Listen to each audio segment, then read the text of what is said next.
Guys, Zach Ginn here, and in today's video, y'all saw the title, y'all already know what I'm doing. I am cold calling motivated sellers live. I'm going to do some live cold calling today, but most importantly, besides me cold calling sellers live, flexing on a guru, showing that I do this business for real, besides doing, the important stuff that I do on a daily basis, making gurus feel sorry for themselves. I'm also going to show you guys how you can cold call too, because I do a lot of cold calling, but I want to show you really, again, another part of this, which is my mindset during the calls, what I think during the calls. And also what I really want to do is talk to you guys and really see how many questions you guys have with the calling too. So really, it's going to be 2 hours of live cold calling. I will do cold calling myself. I will show you how to pull lists, and then I'll cold call those type of lists if you want me to do that. I'll also, if you guys want, we can do cold calling role play. This is just a cold calling live video. And most importantly, if you guys are going to cold call live, you can hop on, talk to me. You can even do it in front of everybody, and we can write your skills. So without further ado, let's get it going, guys. You already know, guys. All I need to do today is just have my phone. I did not bring my wallet in the studio. I have my wallet outside the studio because I'm driving, obviously, but I don't have a wallet right now, okay, in the studio, which means every single call I'm going to do today will be free. If I have an internet connection and a phone, that is all I'm going to do today, and that's how I'm going to close deals. So you gave me nothing. You gave me $0, cold calling with no money. How am I going to do it? That's what we're going to share today. So without further ado, let's break it down, guys. Remember, if you're getting any value from what I'm doing today, do me a big favor. Make sure you smash that like button and subscribe. Let's go check the audio really quick while I'm hopping this all up, and we'll get it going, guys. So hit that like button, hit that subscribe button, comment below your questions, and we're going to break it down. So we got the spinner wheel out today, ready to spin it all going. We're going to spin the wheel and see where I'm cold calling today. And hey, hopefully close some deals and flex on the guru. So without further ado, let's break it down, guys. You know what time it is. It's wholesaling time, baby. Woo!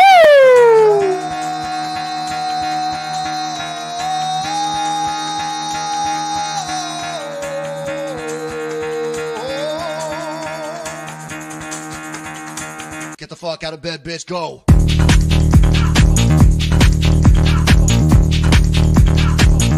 Get up, and get the guy go.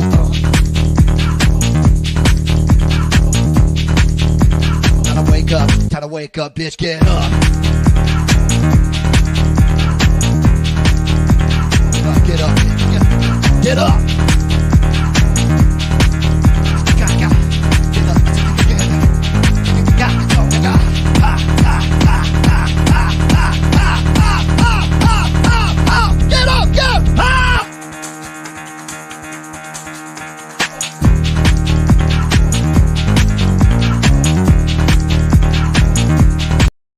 Oh, snap. I was admiring the Jimi Hendrix right there. But guys, it's live cold calling time, guys. It is the best day of the week. It is the live cold calling day of the week. It is cold calling Tuesdays. And just remember, guys, if I dedicate an entire Tuesday, okay, to cold calling live, y'all think you better know it's important. So that's what we're going to do, guys. Always an FYI. I do have to give a FYI. I do have a Category 1 hurricane going to sweep over my house. Actually going to sweep over the studio also. So if the power ever goes out during these streams, just know it's not me, not even the gurus. It's because there's like 30-mile-an-hour wind gusts currently going on right now. By tomorrow, it should get kind of bad. So you got a hurricane coming. What are you going to do, right? So just if the internet comes out, just give me a second. I'll be on my LTE on the cold calling. So don't freak out over that. But without further ado, let's get the calling going. So the question is, where do I cold call? How do I do that? So all I do is the magic picker wheel. And the magic picker wheel chooses all. It chooses where I'm going to make my money because the picker wheel knows all. The picker wheel knows how I'm going to make a bunch of money. And most importantly, the picker wheel will choose my cash. So let's get it going. Let's break it down and let's make some moolah. Boom! All right, where are we going? Where are we going, guys? Kind of nervous here. All righty.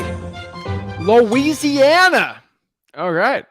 Hey, everyone's going to be in a good mood. LSU beat Bama, so they're all going to be in a good mood. So we got a lot of Louisiana fam up in here.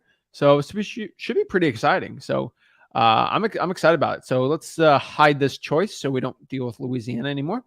And let's get it going. So let's just start calling. You know, we can talk about this all day, but why don't we just go into Zillow and just start calling these leads? Because that's pretty much going to be the only way we're going to get better at wholesaling, right?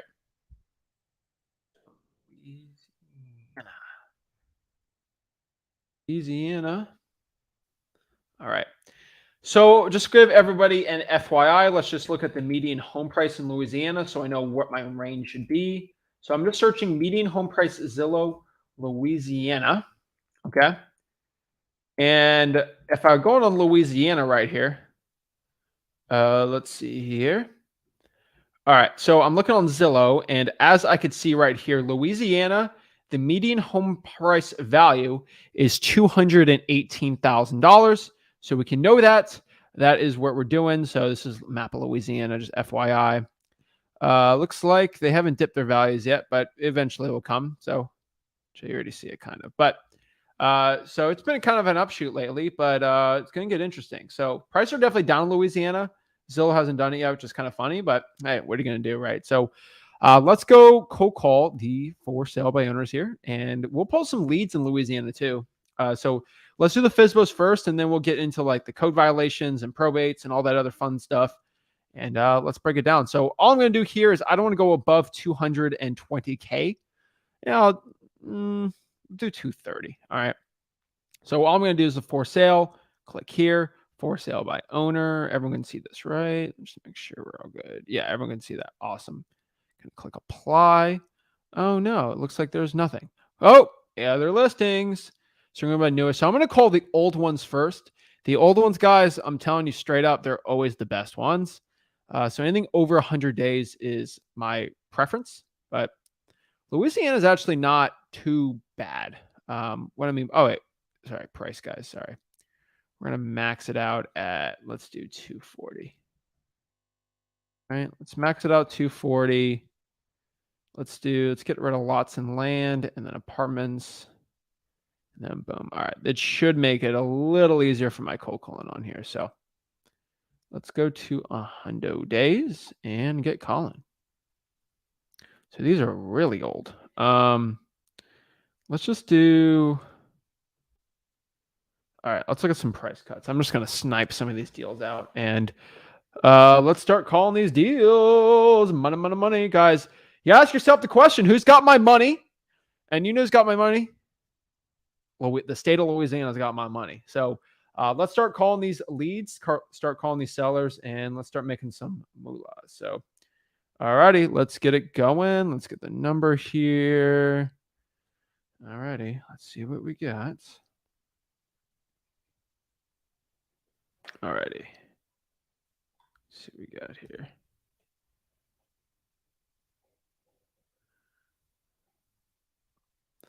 Let's see here. 463. Yep. All right. 223. All right. All right. So let's see if it's gonna call me here. All righty. Oops. Hold on. I'm just getting this dialer all set up here. It'll take me a second. All right. Here we are. I have so many stinking phone numbers for cold calling on these lives that I have to go through some of them. And I just test if they're spam likely or not. But, all right, let's get it.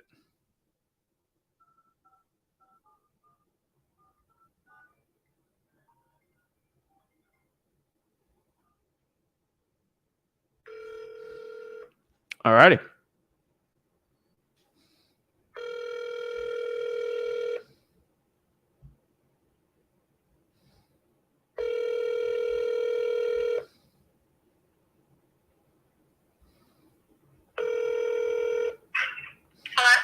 Hello, hi. Is this the owner of 31915 Shelley Drive? It is. Hello, hi. This is Zach. I'm calling on a recorded line. I'm looking here on this property, And I see it's been listed for a little bit. Is this property still for sale? We're about to close. Oh, you're about to close? Mm-hmm. Okay. Congratulations. Thanks. All right. Have a great one. All right. She's about to close. Good for her. I don't really care if they're about to close, but what matters, whatever. All right. Let's get here. To connect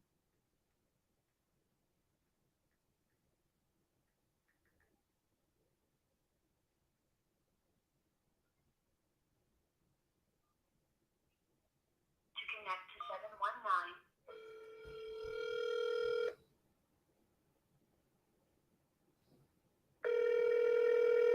Your call has been forwarded to an automated voice messaging system. I don't like it. Sean Flynn is not available. At the tone, please record your message. When you've finished recording, you may hang up or press 1 for more options. To leave a callback number, press 5. Hey, this is Zach. Please give me a call back whenever you can. Thank you.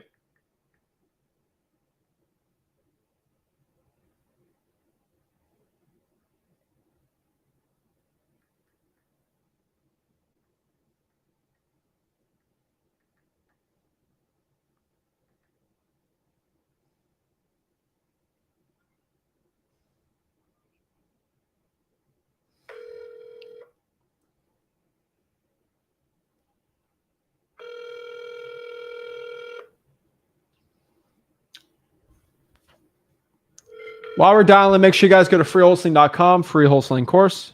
Oh, no, nothing yet.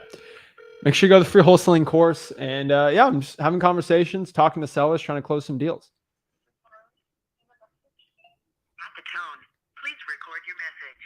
When you have finished recording, you may hang up or press 1 for more options. Hey, this is Zach. Please give me a call back whenever you can. Thank you. It's a vacant lot.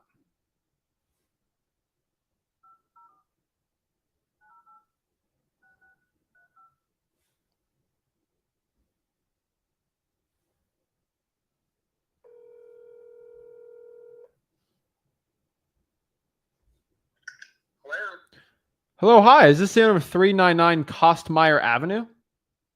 What's that? Is this the owner of 399 Kostmeyer Avenue? Yeah. Hello. Hi, this is Zach. I'm calling on a recorded line on my business cell. Just looking on Zillow here, and I was just seeing if you're still looking to sell the property. Oh shoot! I mean, I'll sell about anything but my wife for the right price. So, y'all want to go look at it and make me an offer? You can. I'm not going to give out any information on the phone or anything, but there's a lot of public information on it. So, and, feel free to make me an all-cash offer. Yeah, I mean, first of all, I just got to look at this, and I had a couple questions. So it's a 2-bedroom, 1-bath house, correct? Yeah. And what's the story on it? Because all I see on the description is it's just priced to move quickly. I was just wondering what's going on with the property. I mean, I've got a tenant in there right now. Oh, okay. $1,200 or $1,250 a month. So, got a good paying tenant in there. Okay. And do you know how long they've been rented out for? I've been renting the house for probably 4 or 5 years, but you can, if you put in that address, you can get all the information you want on the house. Okay. Well, I mean, I was just saying because I couldn't see the pictures on it. Yeah, I mean, it's not all in the listing, but I mean, there's a lot of public information on this. Yeah. Okay. Make me an all-cash offer. I'll send it to my, Okay. And I mean, closing attorney. If for the right price, it doesn't have to send it. okay. I mean, what's the right price?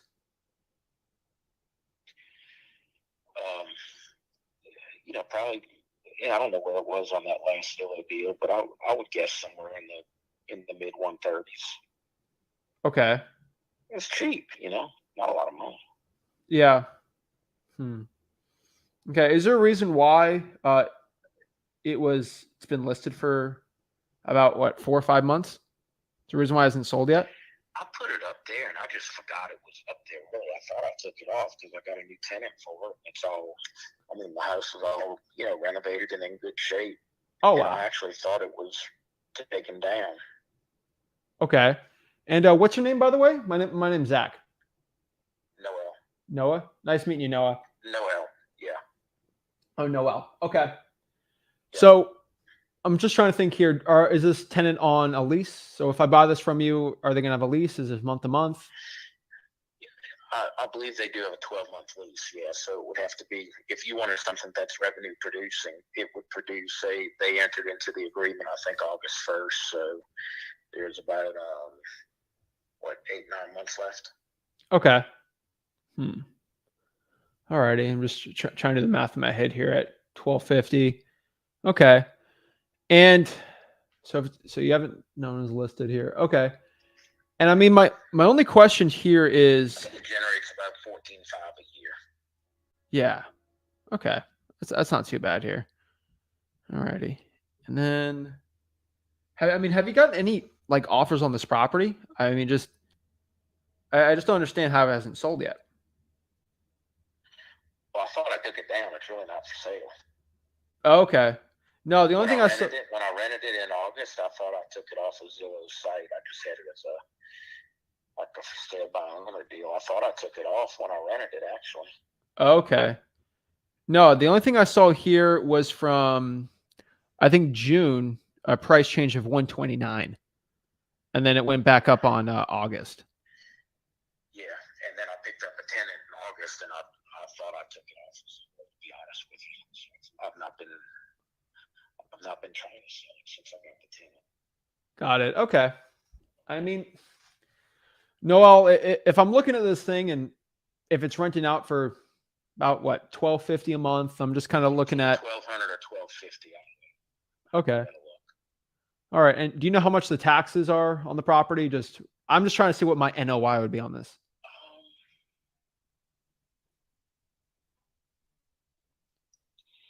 I'd be lying if I told you. I could look it up, but probably about $2,000 a year. I'm guessing.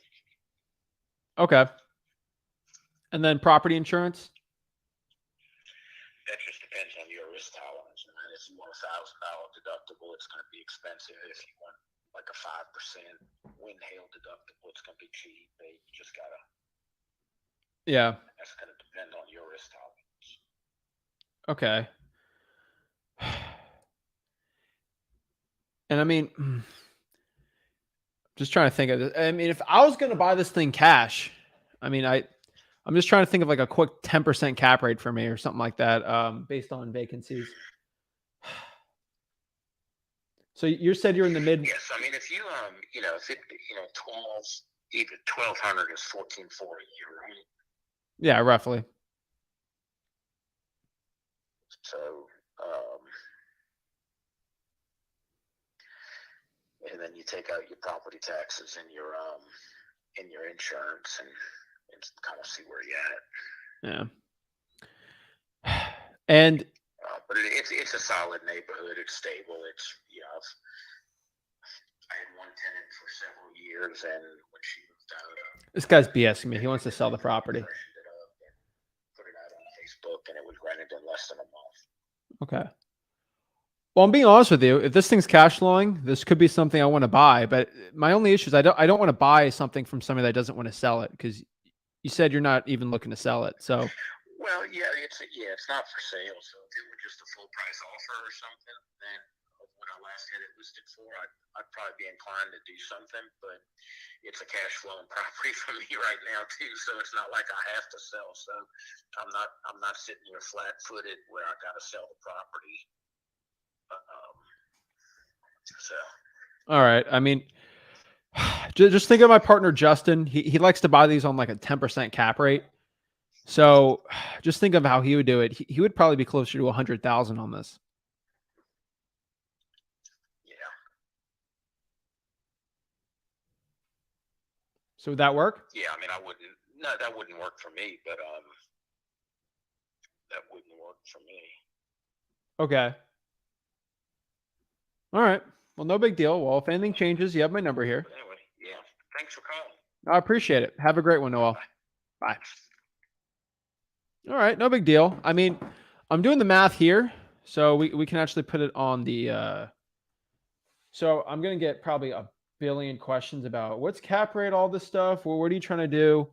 Let me just kind of write this down. What I'm trying to go at with him on this. So I know if I could sell it at a cap of 14, oops, I could probably sell this thing like hotcakes, right? So I just look at rental properties and what the cap rate is going to be on it.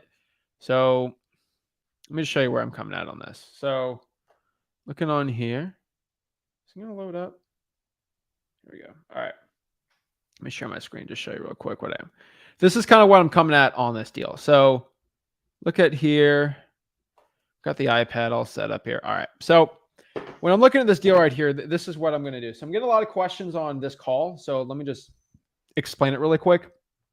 If this guy is renting it out for $1,250 per month, multiply that by 12. You know, Zach's the genius, but I can't do the math in my head right now. It's about 15K a year in revenue. So look at 15K a year in revenue. It's not that bad. So if it's going to cost me between $2,000, let's just say, let's call that insurance. Let's say 2K in taxes and then 3K in repairs. Not bad. What is that? 7. So, I mean, that's tax is probably gonna be lower than that. Let's call this 2. Let's make it on the safer side. 6. You're gonna net $9,000, and then maybe if it appreciates 10%. So if the thing's worth 110, maybe add an extra, let's say $1,200 in appreciation to just be a nice guy. That means roughly. This is really quick math, but like maybe you're going to net between 10,002, but you could probably push it up to 100. Let's call it 110K for being nice. It's called self-insurance, which is kind of stupid for Louisiana, but let's call it more or less 11K. Okay. So if I'm doing the math here, if I divide that by 0 to 10%, which should be my cap rate, my NOI, my net operating income, that'll probably say most investors will probably buy this thing at 110K as of now at a 10% cap rate, which is still appreciation could be more. Repairs is a little much. I know tax is a little much, right? 110K. So if I got it for 100, that's going to be $10,000 in profit for a wholesale deal. Now, this thing could be worth to a cash buyer. Probably the retail price, I'm just being honest with you guys, is he's saying it's completely renovated. It's most likely probably worth 130 retail, maybe even 135 based on his rents. And so 135 minus 110, it's about 25 off, right? So 25 out of 130. I mean, that's 80% of ARV. And that's pushing it, right? So my math works out. I'm using my formula that I teach you guys at freeholding.com, about 80% of ARV. And so he says completely renovated. So 135, take off 25K. It's worth this. That's my price. So the profit on a potential deal like this would be 10K if I got it for 100. So just everybody knows how I do this math in my head really quick.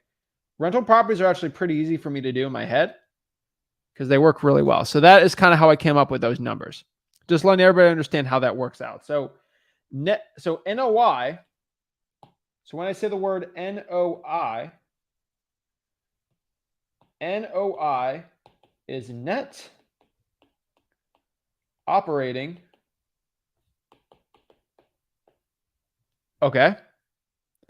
Net operating income. So that's my net profit.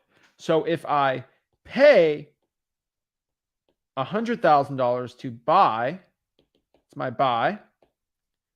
Okay. And I'm going to net $11,000 after everything. Net. That's my net numbers. If I divide that by that 100K, that's how much it cost me. That's about 11% cap rate. So I'm going to make 1% off of that, which is not actually, honestly, not even that bad. So that is how I do the math on this. So I can make these numbers work too.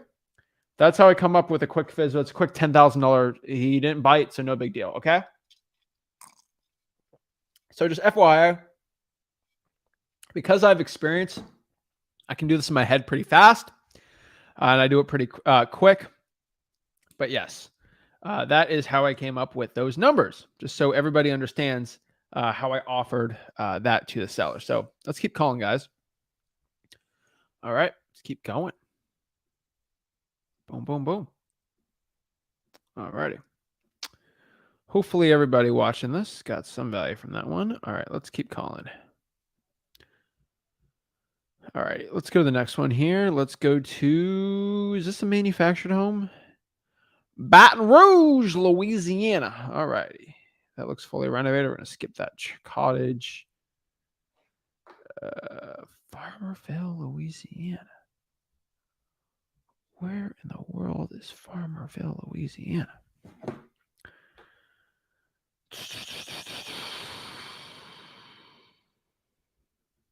$10% off of veterans.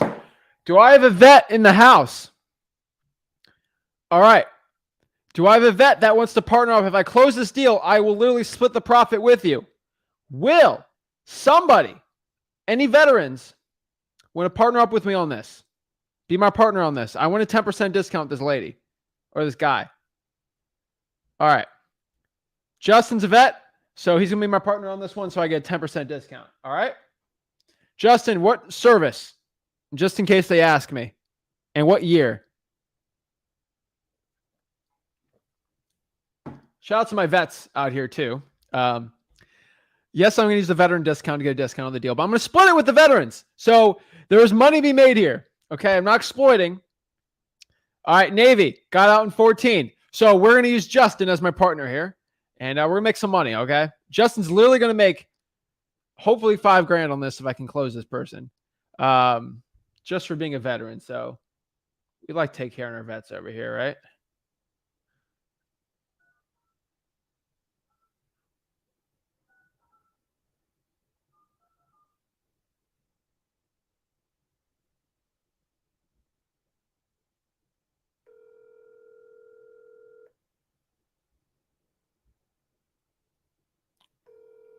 Let's get that veteran discount.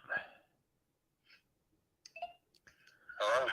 Hello, hi. Is this the owner of 1332 Stardust Church Road? Yes, sir, it is. Hello. How are you doing? Good. This is Zach calling on my business cell, so it's a recorded line. I'm looking on Zillow here, and I see this cabin for sale. I was just seeing if you're still looking to sell the property. Yeah, there's actually two cabins. Sort of updated it. I don't know, within the last 24 hours. They're next door to each other and actually connected. Electrical and water is underground, from one pole, if you will. If that makes any sense, but that's me. Okay. Yeah. Which one did you see it when it was the 1965 cabin or the 2010 cabin? Did you see both of them, or do you remember? All I see here are the pictures. I see there's two cabins. Okay. And I'm guessing since you increased the price, you completely renovated both of them. Well, I did in the sense that I emptied, I emptied the yard, emptied the inside of the cabin. I did do, paint the outside, which it had never been painted. So that's good because I did have it on a realtor for a couple months, but they kept leaving the door open for some reason, and I just couldn't afford that. But anyway, yeah. So having said that, in '65, there's a lot of things going on. So I know there's no lead paint. I know that much. As far as because I had to fill out the questionnaire, for the realtor. So nothing in it was ever painted. What happened was the first cabin built in '65, a preacher was building it with help, but he had a stroke. So oh no, there's yeah, but he's okay. I mean, he was when I bought it 18 years ago. He was actually in a wheelchair, but he was the only one that had the motivation as far as finishing it. But they did finish the larger portion of it, and I just used it as a storage, a shop, and a washroom, the unfinished part. But I did do some replumbing on it and put a new hot water heater in that one. Gosh, if I say 3 years, I know it's 6 years ago, time flies. But the 2010 cabin, when I built it, I was going to make it a shop. And my daughter-in-law and, grandbaby came soon, and I said, okay, y'all can have that. And I just sort of redid it to where I, turned it into a small cabin itself. It's a little 2-story. And, but yeah, when I decided to sell, I emptied everything out of the downstairs of the other one, which now prime textured and painted with some exterior paint. Since Louisiana, even North Louisiana, has got a humidity, so wise people use exterior paint on the inside too, just to prevent, mold, simply. But so yeah, as far as that much goes, it looks much better than raw sheetrock, with white walls and all. But it is a small cabin. It's let's see, 18 by 20. But that cabin is also sunk into 3 inches of concrete and grout. It's one of those that is made for hurricane force winds. Yeah. And so it's really an above ground storm shelter as well. Put it this way, when a storm comes through and someone's here, we just always go to that cabin until the worst part passes. But not like North Louisiana gets hurricanes, Yeah. But no, are you a realtor or No. investor? Or? So I'd be looking to buy it cash with my partner. I see. So that's kind of what we're calling. I'm sort of looking here. I mean, I was sort of confused on this because I see so many price changes in the past. Well, yeah, what happened was when you see a drop of it going down, let's say 45, and then it goes up to 119. And I'll tell you about at one point, me being a for sale by owner, I'm not the best in the world. I've got 3 realtors right now that are trying to get me to sign because, it's definitely, realtors, anyone else, it's like this. I told my boss, hey, I can clean your house, but you can't clean your own. That kind of deal. But no, I went as low as 98,000.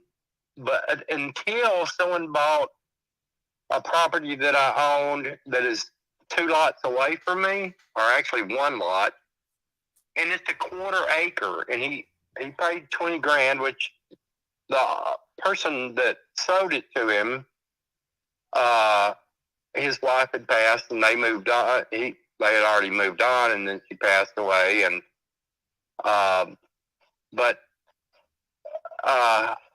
I told him, look, just don't take any less than 20 for it. Trying to be a friend, because I know the area. I've been here since I was 15 years old, and It sold, but there was a 12 by 60 trailer on it, and it took a company a week to disassemble that trailer house and haul it off. So the new owner, I know he at least had 25 in it at that point, and then he put a little cabin on it, which it does look nice, but it's, gosh, it looks like it's 8 foot, but it's probably a 10 by 30, little cabin. And I know that costs nothing's for free, especially nowadays. And but that cabin itself, since it had the fancy glass, they make some of these smaller cabins with the fancy glass and all this. But and he put brand new decking all around it. This has all happened within the last 3 months or less. And but he's got 75,000 in it right now. He's got to. I mean, Sean just. But when it sold, my point was this: when it sold, just the property for 20, and especially removal of that trailer house, just saying 5. And I've got a whole acre. Now he's facing the woods. I'm facing the lake. He doesn't have a lake view. So that's when I decided I was too low. But being for sale by owner, I'm not getting, like we all know, I'm not 90% of, the other people that may be a potential buyer, I'm not on the MLS. And actually, well, I'll hush there. I have a tendency to talk too much. So. No worries. What's your name? My real name is Lloyd, Lloyd Smith, but my nickname is Buddy. Buddy? Always has been, yeah. Cool, buddy. I'm just going to be honest with you. Yes, if it's a good comparable, that's great.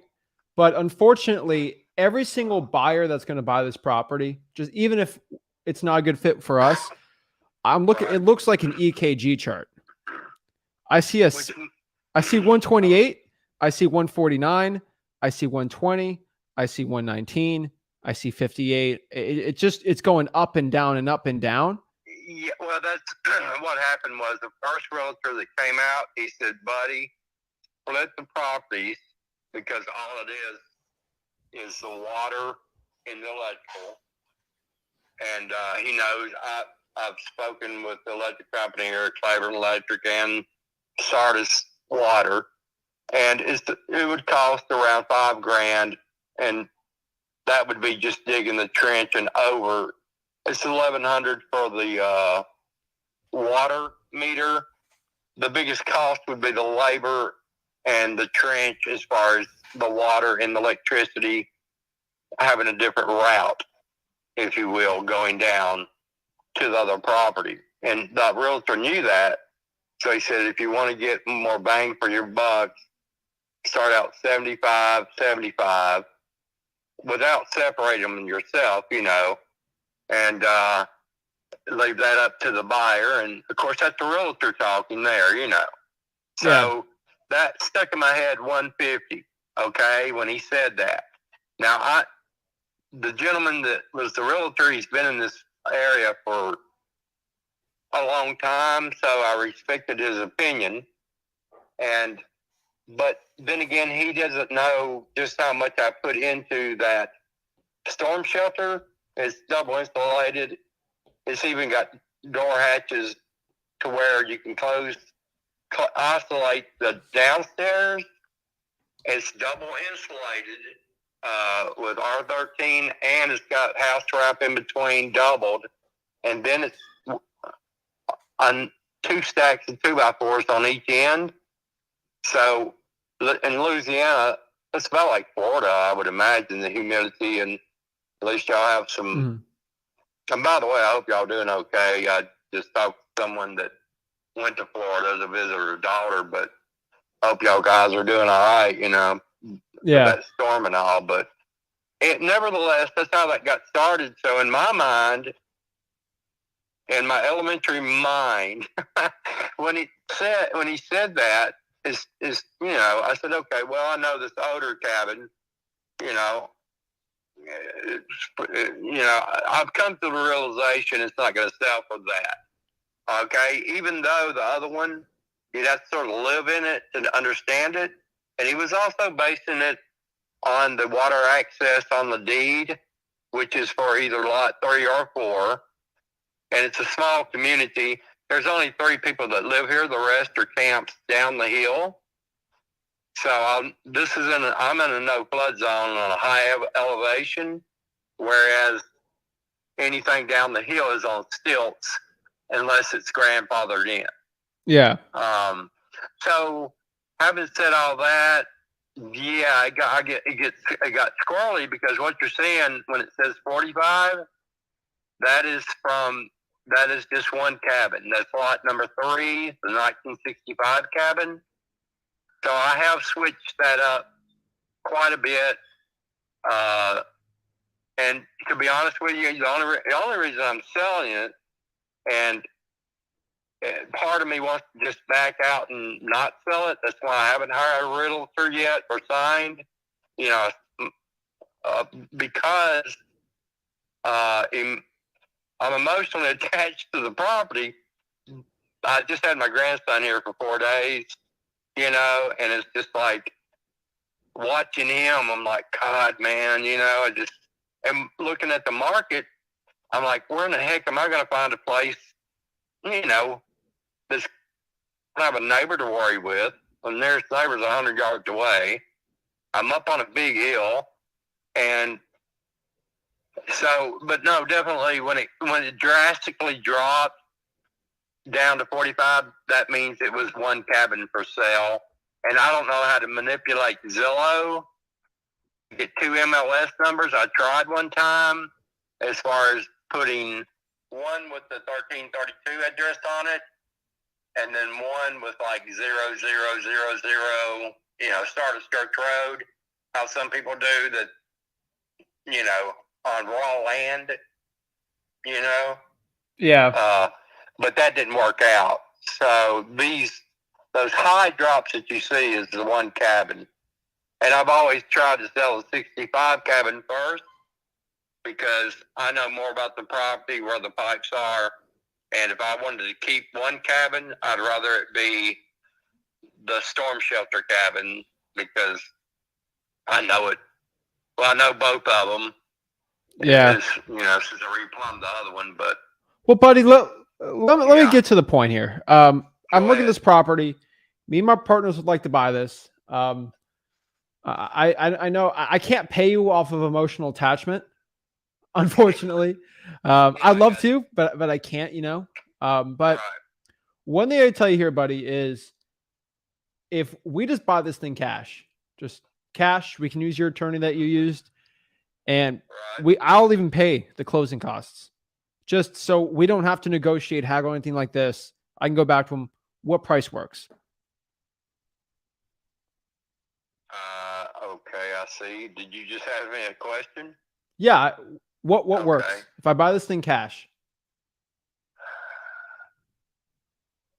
For me not to be sick about it, and feel like I made a huge mistake. And, I've had plenty of time to sit and think about this question here.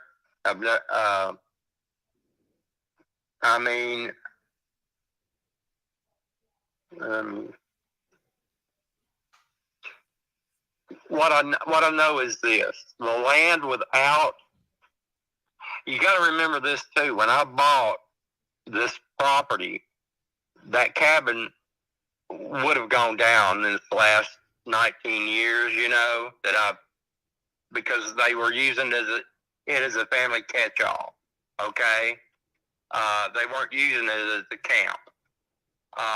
So, having said that, I know the sewer and all that is, in good shape on that one. The other one has a brand new sewer, a 300-gallon tank, and the peanut pipe. I'm not sure if you're familiar with that, but all that since 2010, on the other cabin.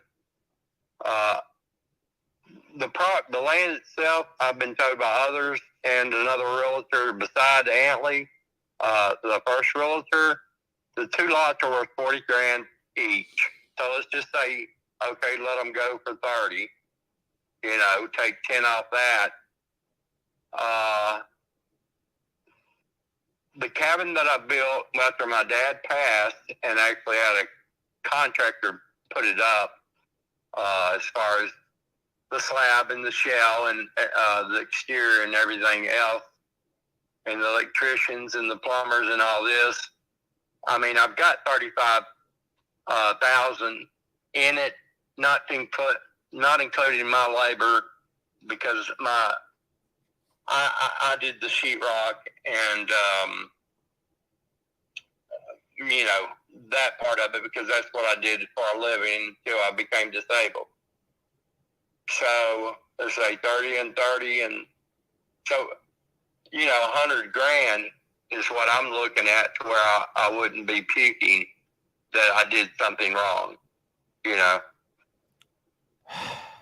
Okay. Because I do think that, you know, I do think that the older cabin should sell, or since if you did want to sell them separately, you could, just like the other realtor said. But for both properties, to where I drive off in my RV and never come back, you know, sell the whole farm, so to speak, somewhere around the $100,000 arena is. Otherwise, I'd just rather move back in, you know. But that doesn't mean you can't make me an offer. Yeah, you know, at the same time, and it's something for me to think about. So, buddy, let me be honest with you. I talked to my partner, Justin.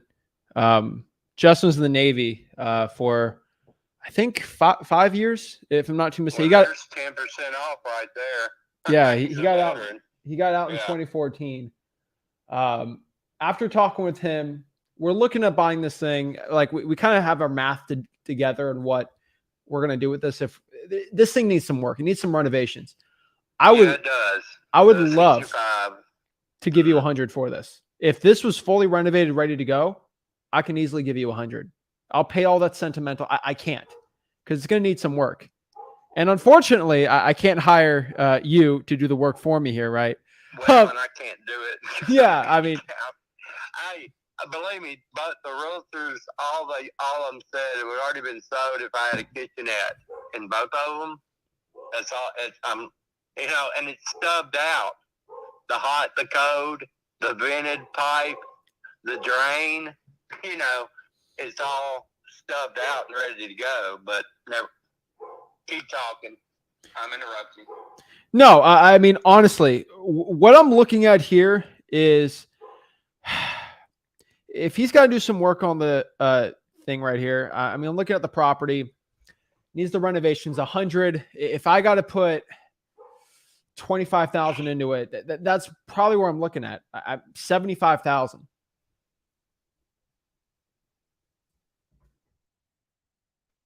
That would give me something to think about. How long are you going to give me to think about? 80. 5. No. Oh, yeah. I don't know how to negotiate, man. I'm a pushover. Okay. I've known to be that way. But at the same time, well, here's the thing, buddy. Like, yeah. I mean, 75 is just, that's me not negotiating, right? Like, honestly, Right. What, 77? Because I got to pay the closing costs. I'm just doing the math right. That's what I came up with. So either it works or it doesn't. I mean, no big deal. I mean, worst case scenario, just go buy another house. So I just don't want to waste your time or my time, right? So does 75,000 work?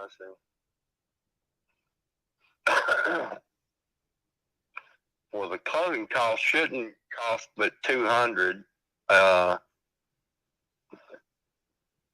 Well, I would like. God, I can't believe I'm doing this. Jeez.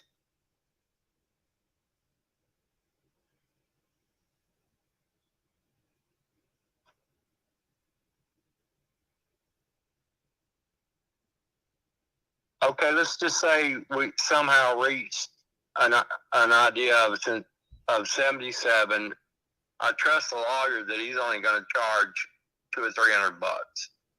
Okay, so if you're willing to go as far as 77, I'll pay for the closing with 77. Okay. Because I know the lawyer will do that. It's just so y'all don't have paperwork that's gonna make it harder. Although I'll take whatever punch because I trust the lawyer. Oh The yeah. reason why I do is, number one, I bought it from him, and less than a year ago, and I talked to him 6 months ago about something else, because someone was wanting to lease it all, and when I found Now Justin's gonna get paid on this. cabin, that's when I would have no liability as far as insurance or no insurance. It's up to them. It's theirs. When I found that out, that made a difference in my mindset because I didn't understand that. Now, but here's the thing. When I called him and I mentioned to him, I said, I reminded him that if I sell the whole property, what it was when I went up there, I was checking out the private road that comes to the property. Mm-hmm. And he said, it's clear. And you can see it just clear as day. That everyone's property on this private drive ends at the private drive. And no one owns the private drive. Therefore, I was just double checking before I put it on the market. And, but I showed him all my paperwork and happened to have my mortgage thing you get from the city, and had endorsed and all that, no liens and all this. But I said, how much would you charge me? And he said, like it is, you got everything you need right here, $200, So, and he's an elderly man, but he wears a 3-piece suit. And he's in a walker. Oh, it's wow. amazing. Yeah. He's in Ruston, Louisiana, which is 18 miles to I-20. And another thing you got going for you if we do make a deal is Ruston per capita is the richest city as far as people financially, Louisiana Tech and all that. And Darbone is their playground. And this lake where I'm on is they have big crappie or white perch tournaments, with the big wigs and all that. So, and here's the deal about this too, is there's a couple millionaires down the hill. When it floods, they come up here to use my facilities for a shower and a bathroom. So, sort of, but they're friendly people. They've actually helped me some, through hard times. But, 77, and I take the hit on whatever. How do y'all work? You just cash sell and then it's done, it's yours, and then I ride off in my RV? Yeah, I mean, the lawyer will help us out with it, right? Right. So, oh yeah, he knows it. He helped. Well, like I said, 18 years ago, he did that, and he had some of the thing when it was being developed in 1965. He had people that were many of the people used that lawyer, is what I'm trying to say, when it was developed. yeah. So, yeah. But how do y'all do it, man, if y'all in Florida? So we have partners in Louisiana that help us buy the property. So as you know, probably in Florida, I mean, if I'm going to buy a rental property or maybe even Airbnb, it's going to cost me $500,000 plus to go buy something like that. And my property insurance has probably tripled in the past year and a half, and then we have another hurricane's about to hit us, right? I mean, it just, I didn't even know that. I'm sorry. God. Well, no, it makes everything so expensive, right? And so it makes so much more sense to buy a property that is not going to get hit with crazy insurance, that is relatively cheap, and where I can get, maybe $1,000 plus per month in rent, and I don't have to pay so much in insurance and property taxes, right? Because Florida doesn't have a state income tax, but they jack it a little more on the property tax, which is not good for me, right? If I'm buying these to rent out, and that's always the issue. So that's how we do it, right? That's pretty much it. I mean, so I'm just guessing here with the attorney. If you can go get the information from him, but it should net you around 70,000 after everything. If you add that discount on for the veteran on there, be good to go. Well, I see what you're saying. I want to stick to that because I wouldn't even exist without the veterans. And my family, I never had to serve, and just buried my stepfather. He passed away in December, but we had his funeral in October. I have a brother-in-law that worked for the Pentagon. He was made colonel back then, and now he just recently, within the last year, is the commander over the Air Force Base in Omaha, Nebraska. And he's like Colonel Dave Lamont. Probably could Google him. I never have, but so I got great respect for him. My real dad was in the Air Force with Elvis, and goes on and on. Wow.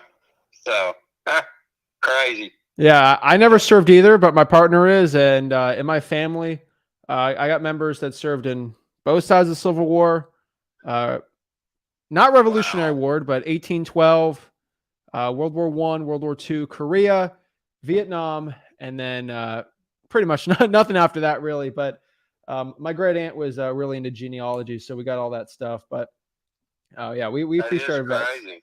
Yeah. So, well, that makes sense.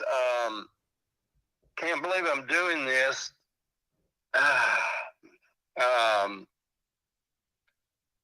What little bit you saw in that cabin, it's still about the same. The storm shelter cabin.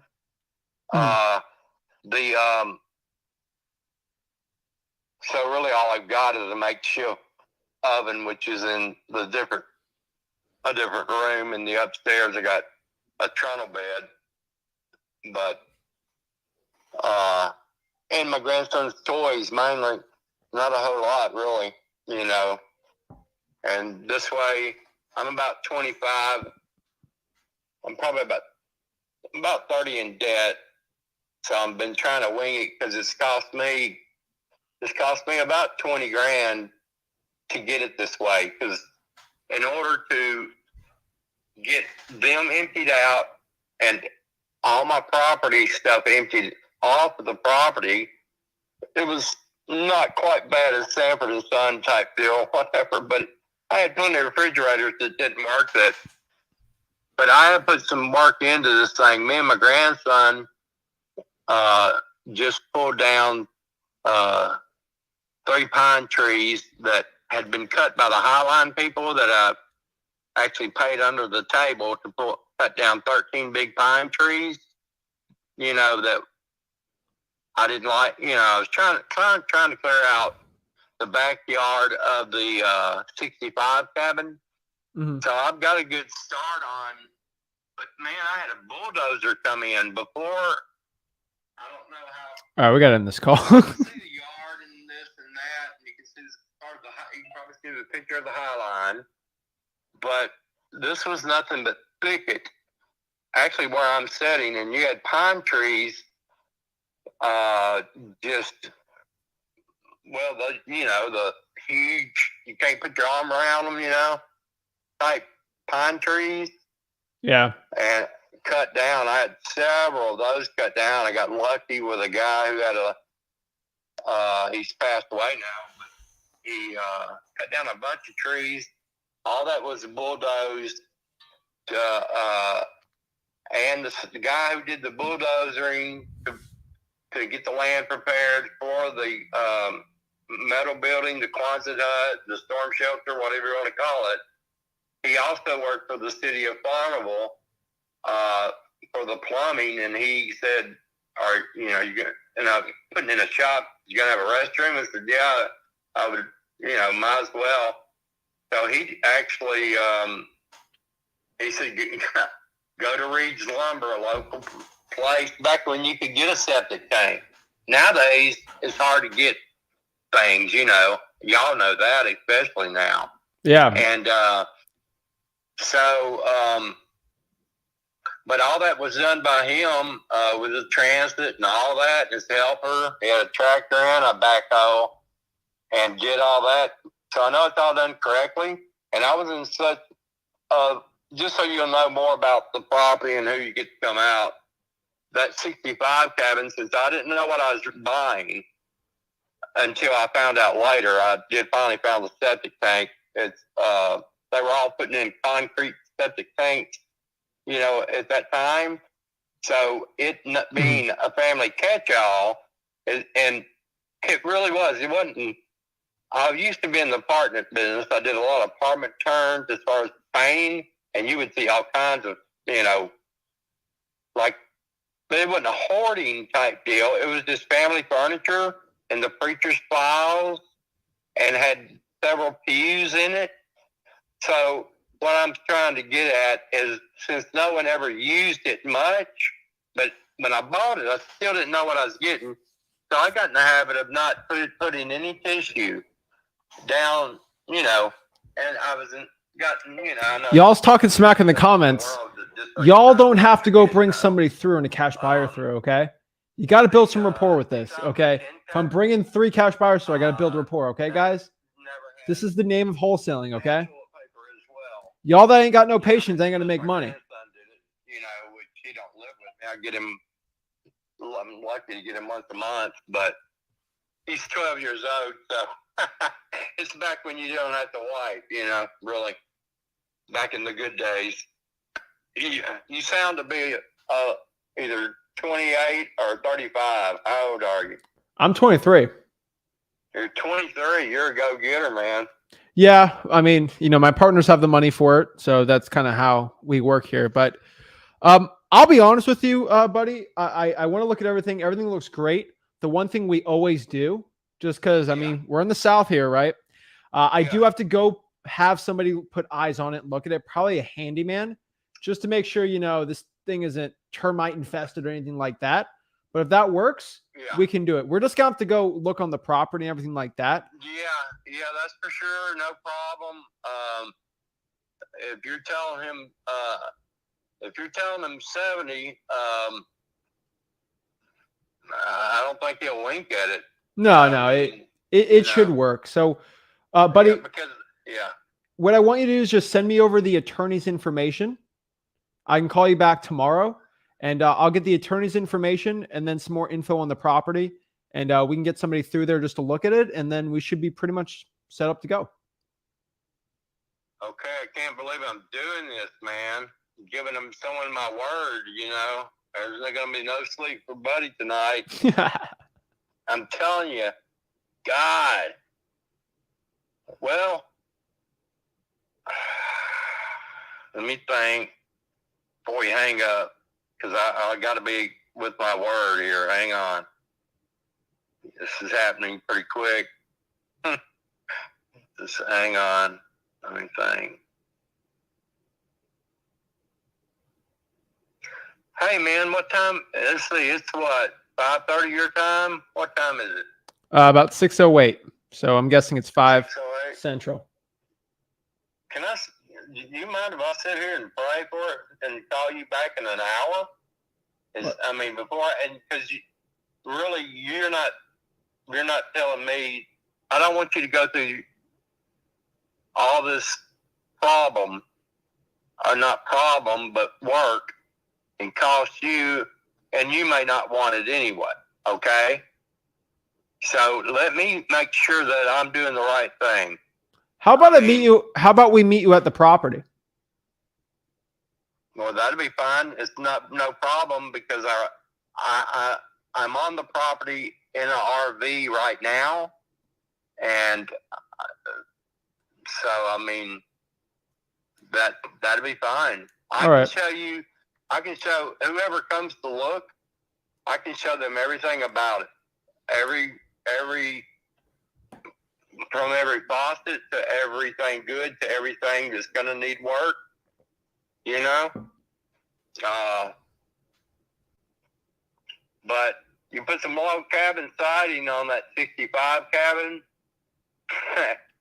and the unfinished part, get that back up to par, which I really didn't have a good picture of it, but it's about a 20 by 30 area. I don't even have that picture in there. And I don't have it included in the square footage either because it's not finished, but it's studded up and everything. But it does have, it's got issues. Yeah. That's why I'm using it as a porch. So let's do that. So, I'm just letting you know. I'm a man of my word. Okay, you want to just leave it hanging like in a balance then? No, I mean, I'm pretty sure we're still in agreement for 70.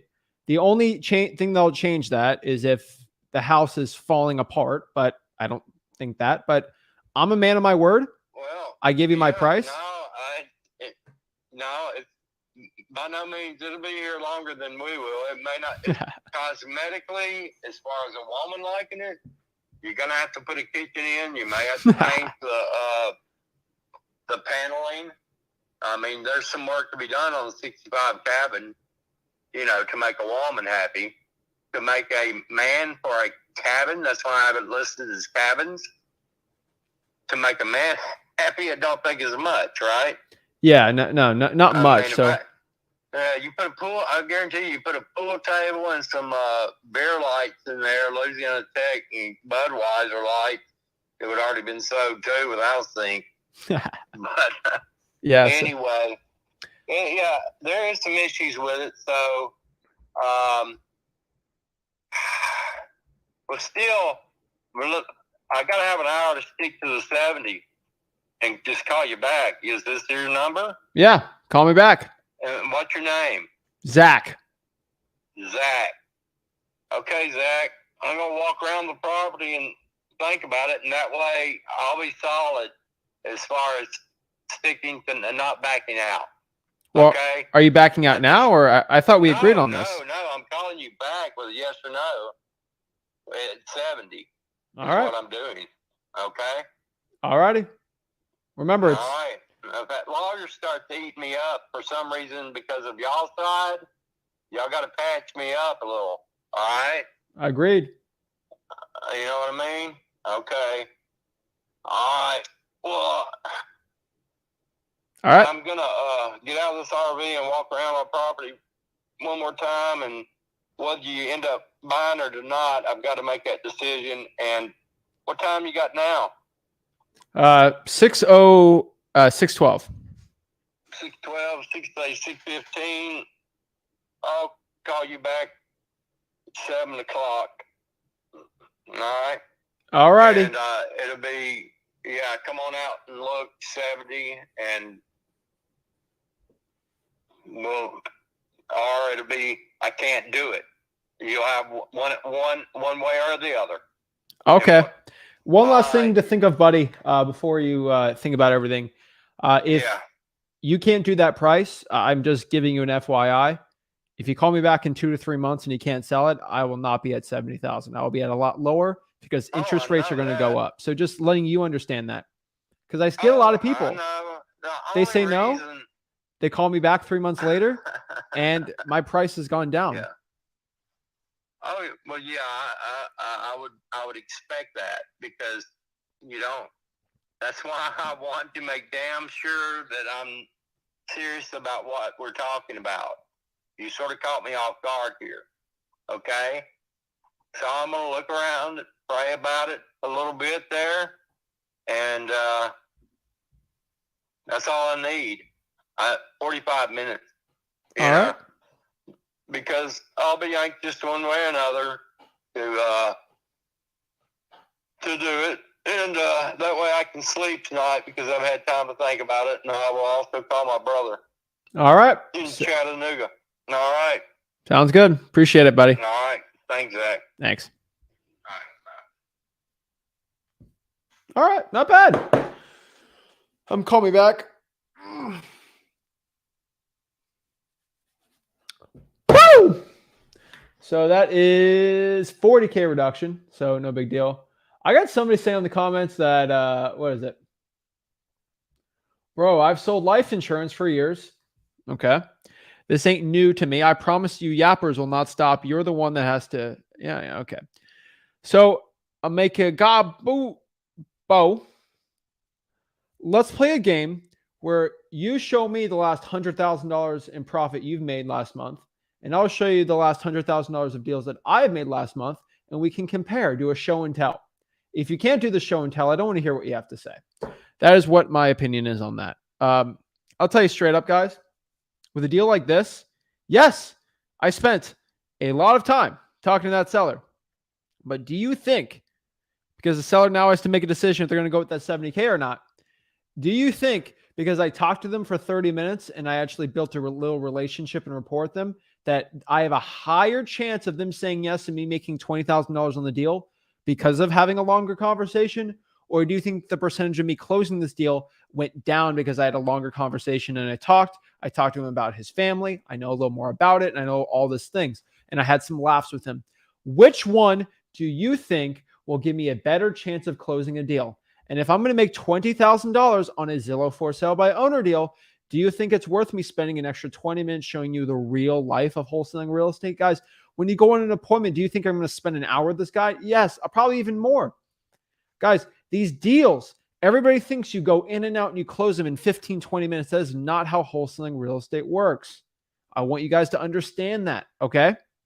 It takes a lot of effort to actually go out here and close these deals. Once you have a seller that is already motivated, willing to go down $40,000 on the property, just doing the math really quick, 40K on 120 is, that's a pretty good reduction, right? Like that's a $40,000 reduction, okay? Guys, you have to understand, this is how wholesaling works. How do you build rapport? Okay, we have an insurance salesman trying to teach me how to sell. Obviously, I've not seen any HUDs, and I don't think I will see any HUDs, which is kind of funny. As somebody that is wholesaling, not selling insurance, okay, I'm not making 5% on 40K. I'm making 100% on 40, actually 50% because I'm splitting with Justin, my boy, because we got a $10,000 price reduction because of Justin, so shout out to him. Guys, the reason why I do it, I want everybody to understand how this whole conversation went about. This conversation worked because I was able to talk to the seller, have them speak, and because they talked to me, I was able to build rapport. I want you guys to understand that. Rapport isn't built by me talking all the time. Rapport is built from me just listening. I want you guys to understand this just by listening. And I can help you understand this, that if you just listen, people will trust you more, they'll like you more, and they'll feel like you care because you actually do. Me actually taking an interest in what he has to say about the property, his grandson, all this stuff, do you think that built me extra rapport, or did that get me down rapport? Me cutting the guy off and not caring about his family seems like I don't care about the property. I want you guys to understand, you do not have to be in a hurry when it comes to closing a seller. This is why I whoop y'all's butts in my market, because I will spend an hour or even 2 hours, me and my team, talking to a seller at a property, talking about the dang Miami Dolphins, or talking about fishing, or talking about whatever they like, or talking about their grandson's soccer team. We spend an extra hour. That extra hour will net me a $50,000, $60,000, $70,000, $80,000 deal. This is the huge, massive difference of why I'm able to do huge deals in my business and people aren't able to, because I spend the extra mile. I go the extra mile. I spend the extra time. And I want you guys to understand, this cost me $0. Listening to somebody, having a conversation, actually caring about what they have to say, that is how you make the money. I want you guys to understand, if you're not willing, that phone call was, let me look at my phone. That phone call was in and out. Let's look at it. In and out, 41 minutes. If you aren't willing to spend 41 minutes to make $20,000 on a sale, you are not built for this business. If you are already getting impatient at the 40-minute mark when it comes to closing a seller, guys, it's so insane. If you aren't willing to spend 40 minutes to close a stinking $20,000 wholesaling deal, I don't know what else. Okay? I just don't understand why guys, I got $1,000 off the price every single minute I did that. Okay? Guys, I'd be on there for 4 hours if I got even lower, right? I want you guys to understand that talking to people and having conversations, this is how the game is played. No other guru will hop on a live stream, cold call sellers. Number two, no other guru will tell you what the real secret to actually closing sellers. It's not caring about the sale. It's caring about the people. Guys, we care about people. This is a people's business. Okay. This is not insurance where, oh, I'm trying to sell you and close this guy. Guys, it's not about closing the sale. This is not life insurance. We are having conversations with people. This is about selling yourself for the person. This is about having the person connect with you. Okay. You ain't doing that on anything else. Real estate is within someone's blood. Somebody doesn't need to buy a life insurance policy. Okay. They don't. Somebody needs to sell a property though. Is there emotion? Like there's no emotions with that life. There's emotions in wholesaling real estate. So I want everybody watching this to understand this is what real wholesaling real estate looks like. This isn't your gurus. This isn't your guru's broke uncle. This isn't your guru's broke business like video type thing, guys. This is real wholesaling real estate. This isn't fake. I show the real stuff. I show what real wholesaling real estate looks like. Real wholesaling real estate this is it. Me having conversation with sellers, me talking to motivated sellers, me listening. Guys, when I tell you to do the 80-20 approach, you guys saw it in this video. I spent less than 20% of the conversation speaking. I let the guys talk 80%. Y'all act like what I'm saying is different than what's actually real in this business, guys. You actually have to care about what the seller says. You actually have to care about what they're saying and just listen, guys. Use your ears. Have you guys listened that Rick is my dad? And what does he always say? He always says this every single time. God gave you 2 ears and 1 mouth. Do so accordingly. Okay? So listen, okay? Learn it from him. So this is why I hit the live stream button. Y'all want the whole edited thing. I got an actor on the other line, right? I got my auntie on the other line and we're editing it and it looks perfect. And it's like, no, okay. I'm not a broke fake guru. I'm a real wholesaler. So when I show you how I get a $40,000 price reduction, I actually do it. I do everything it takes from A to Z to get it done. I'm willing to hop on this live stream and do everything in my power to get the best price possible. So when I can tell that I saw some price reductions, I saw some motivation. I went all in on trying to get the best price. Okay. I went from 120 to 100 to 70. Okay. I went actually, sorry, that's a $50,000 price reduction, right? Wait.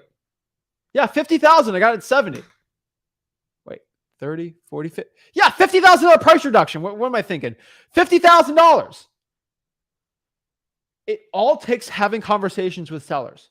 This is what this business is all about. Okay, guys. So sorry for my rant, but this is what real wholesaling real estate looks like. This is what the actual business looks like. If you want to get a $50,000 price reduction and make $20,000 on a deal, you're going to have to be willing to actually care about your sellers. This is This is the stuff the gurus don't tell you. This is why I hit the live stream button. This is why I do a spinner wheel. The spinner wheel said, you know what, Zach? I'm going to give you a deal. You're going to make $20K. You're going to close it in front of everyone. You are going to do a $50,000 price reduction, and I choose Louisiana. The spinner wheel knows all. Okay? The spinner wheel has spun me into making more money. Okay? This is why we love the spinner wheel. This is why the spinner wheel chooses everything for us. Okay? I should also do a spinner wheel of what clothes I should wear for the day, honestly. You know, honestly, I think I have a little magic conch shell on here that's going to tell me what to do all day too. But guys, just giving everybody the FYI of how I come up with these things, okay? I don't do it because I like talking to people for hours and hours and hours and getting no money. Guys, I do it for money, okay? So guys, patience will make you a ton of money in this business. Have patience and you'll make a ton of money, okay? I've just let everybody understand that. So, boom, $50,000, guys. Show me a guru that's going to do that. That guru ain't going to do it, okay? That guru ain't going to do it.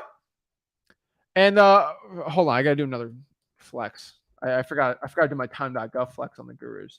So hold on. So this is just for me flexing on a guru. Here's time.gov. Actually, you hauled me in the conversation with the guy. I showed the time on there. So y'all already know. I did this live. Okay. This is a live cold call. Okay. This isn't fake.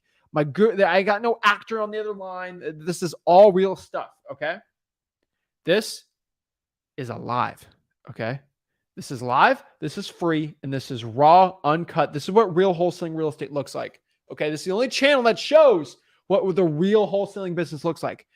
Is there any other video where somebody talks to somebody for 40 minutes to close a deal? Never recorded, okay? It's not recorded. Why is it not recorded? Sorry, why is it not recorded? Because I click the live stream button because I'm not a broke guru. All right, guys? I got a stinking Category 1 hurricane about to blow through my house in under 24 hours. What I got? I got 12 hours before the thing hits. 15, 16 hours. And what am I doing? Closing deals. Like what else am I going to do? Okay. This is what I do for fun. Okay. So just giving everybody an FYI of what I do. I do this business for real, guys. If the guy calls me back at 7, I'll answer it live. Knowing these type of guys, they'll probably call me in the morning. Just FYI, just letting everybody know. So, woo! Love it. Love to see that stuff. So, awesome. So, yeah, guys, I just want to let everybody know. Also, Nick's got to get paid. Justin's got to get paid on this. Justin, DM me, and we'll get this thing sold. I got $10,000 price reduction because of Justin. So, shout out to him. So, Diego says, get the axe, Zach. I'm about to chop down some prices. And it's like The Shining over here, you know. I'm just chopping things, okay? I'm just chopping these prices in half. I'm chopping them like crazy. And, yeah, it's true. You know, guys, I'll tell you one story. Why do I do what I do? And why do I spend time in the seller? Guys, I once had a deal where I made $40,000 on the deal, okay? Rick can tell you that he thought it was crazy when I was a teenager doing this.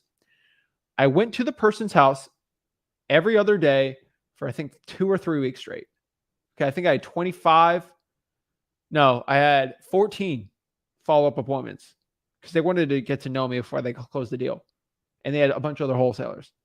Guys, you have to be willing to do what others don't so you get the results that others won't. Do what others don't so you get the results that others won't. That's an Inky Johnson quote. Okay, shout out to Inky Johnson. Do what others won't. Other people won't listen to a seller for that long. Other people won't be willing to do the work it actually takes. So to get the results that others won't, they can't get the deals that I do what they won't do. Reverse psychology, right? Guys, it's all worth it, okay? I just want everybody to understand that, all right? And Ricky says this, you know, it's a part of wholesaling. Nobody ever talks about it, okay? That's it, all right? Like, I'm just telling you guys, when I go before the stream and I say, hey, I'm going to go flex on a broke guru, how do you think I flex by closing deals in front of you, okay? I just think it's funny. Justin, Facebook would be better. Okay, I get too many DMs on I get too many DMs. So yeah. But yeah, I'm telling you guys, let's get it, guys. And oh yeah, I got my cups. I got my decaf coffee and my water. When I cold called, 2 Yetis, right? All I do is drink water and cold call, okay? I do it for real, okay? Tell you guys straight up. Wholesaling real estate. That's what I do. I do this business for real. Nobody else does this for wholesaling real estate, okay? Decaf. It has to be decaf, okay? If I'm drinking coffee at 6 p.m., I ain't going to sleep, all right? I ain't going to sleep. But yeah, guys, I just want everybody to understand how I came up with my things, what I do, how I do this all. Yeah. I don't know how legit this is. I get a $50,000 price reduction when I send the contract to the buyers. The numbers make no sense. What do you mean? What do you mean by that? If I give it to a buyer for $90,000, a deal like that, and they see it's listed for $120,000, they know it's a good deal, right? That's how wholesaling on the MLS works. That's how wholesaling for sale by owners work, right? Heck, I can even sell for $80,000, right? Like, let's see here.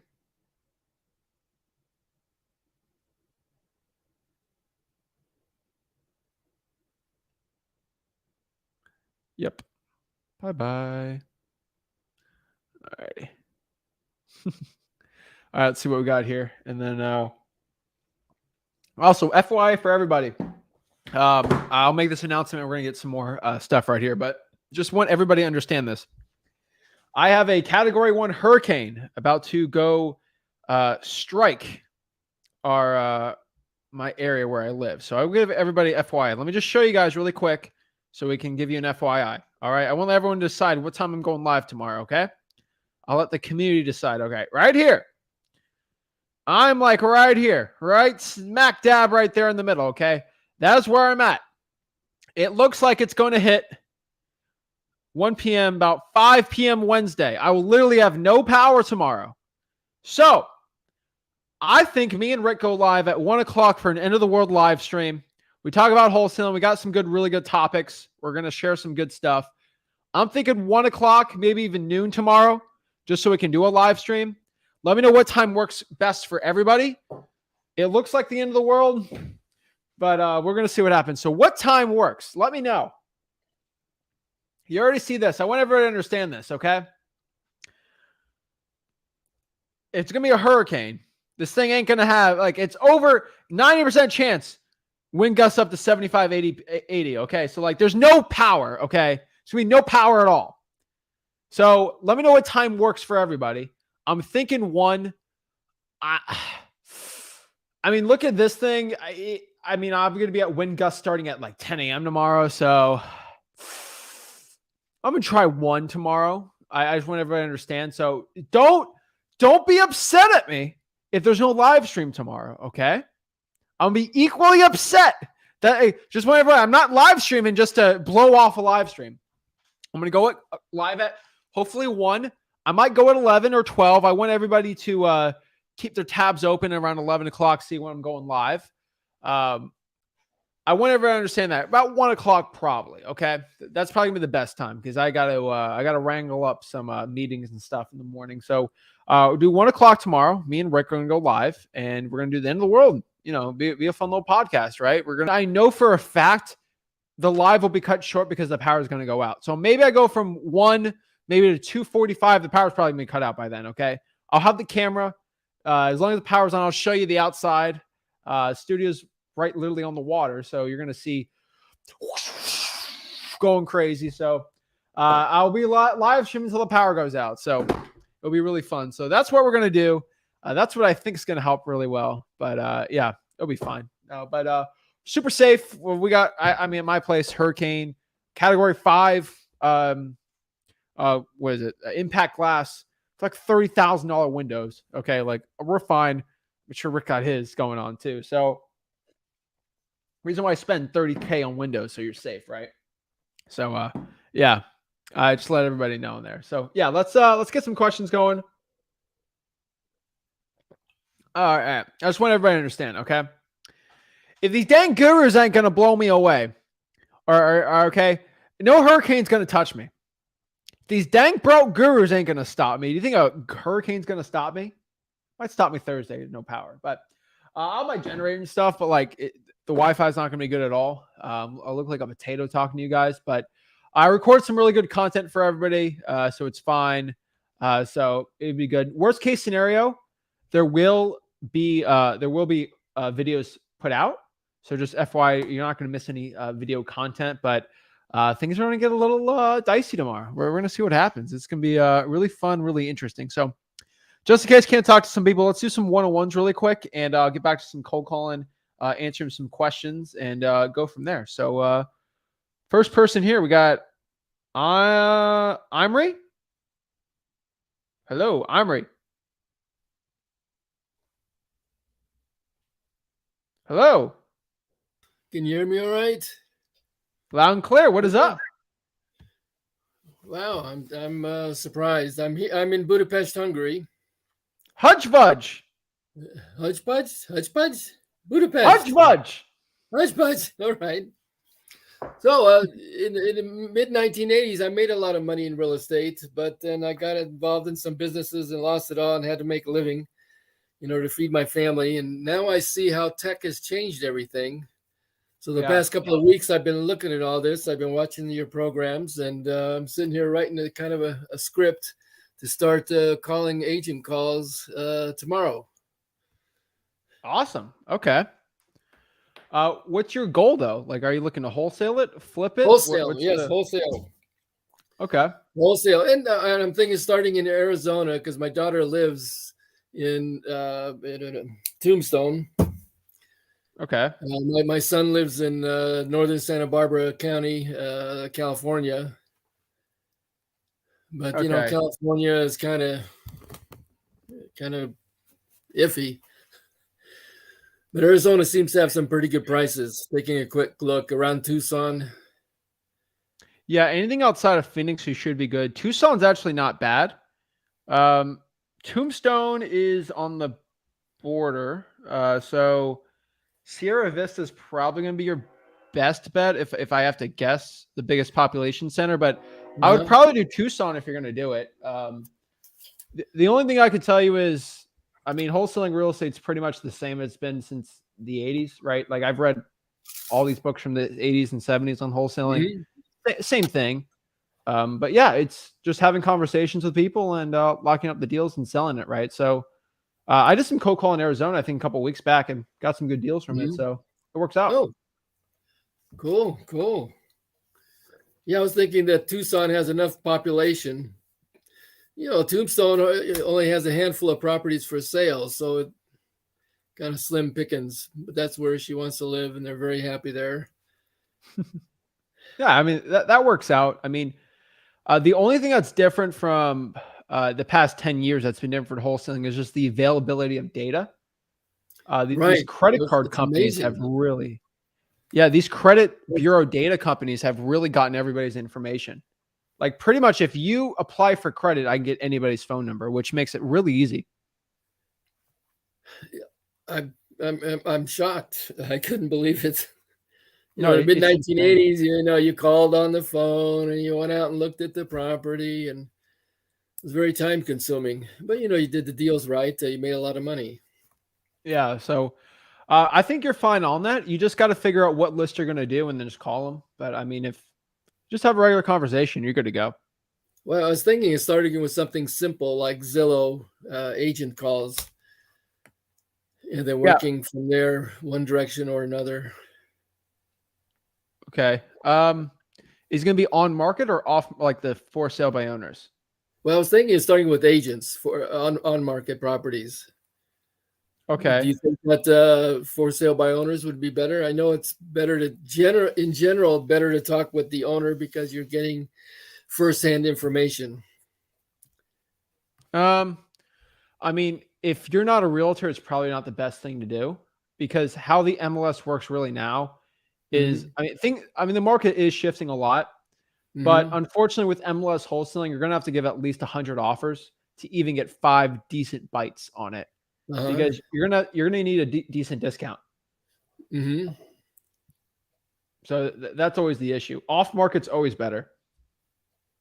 So it would make, in general, it'd be more effective and efficient to call for sale by owners. Is that what you're saying? Or it will. What's best is, let me give you a statistic. 90% of all properties sold are sold through a realtor on the MLS. Right. That's a complete fact. Even 95%. Okay. But properties that are sold for 30% below the value of the property, only 10% of those are sold on the MLS. Okay. 90% are going to be off market. Mm-hmm. So obviously you want to be where all the deep discounted properties are. I would honestly tell you is everyone's cold calling the for sale by owners. Even me, I'm cold calling FSBOs, but it's still very saturated, right? So you can do that. What I would do on top of that is I would cold call government lists. So the code violations, the probates, properties that got the water shut off on them, the eviction lists, the list goes on and on forever. Those are really good too. Now, are those accessible from Hungary? I'm living in Hungary. Yeah. We escaped when I was a child, and I grew up in California, and I moved back here a good while back. And now I think it'd be nice to pick up some properties in Arizona and give me a good reason to go there too. Yeah. I mean, my grandpa's name is Istvan, so I know Hungary pretty well. There you go. Istvan, you're Hungarian. I'm part Hungarian, yeah. I don't even have to make you an honorary Hungarian. You are a Hungarian. I don't speak Hungarian at all, but I know Hudge Fudge.